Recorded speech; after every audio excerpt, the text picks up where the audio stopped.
È mattina presto col sole che si è appena affacciato, tutto identico intorno alla casa, con il tempo seduto a riprendere fiato, e gli vento che muove i pensieri e ci vesti aggrappati, perché quel vento lì che ti ha preso, stancato. Ed è un vento che suona le foglie degli alberi fuori, e sei tu che attraverso di lui tiri questo pigiama e gli sfiori, e riprendi quello stupido vecchio discorso che non avevamo finito. Ed io posso chiederti solo perché non abbiamo finito. Ed è il vento che mi parla, a occhi mi guarda, ed è il vento che ora corre, cazzo se corre, mi stordisce alla casa, e mi soffia il tuo ricordo addosso, e adesso prende un senso quella volta quando mi hai detto ascolta il vento. Il vento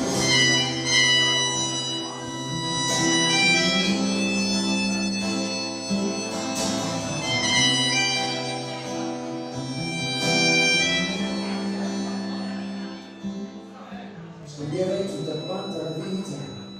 per un solo momento passato, e per farmi più male cancello i sorrisi e ricordo soltanto le volte che abbiamo litigato, perché il senso di colpa è un dolore e un sollievo un malato, per l'assurda illusione che come colpevole il dolore sarà riservato. Ed è il vento che mi parla, a occhi mi guarda,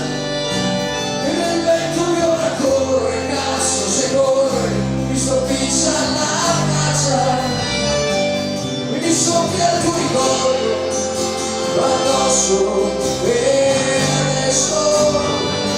prendo un senso quella volta quando mi hai detto ascolta il vento. Ma la tua voce che mi parla, la sento addosso, e un'immagine che corre, cazzo se corre, il cuore si spacca, me la voglio respirare, aspettami, arrivo, ho toccato un silenzio quando mi hai detto ascolta il vento. Il vento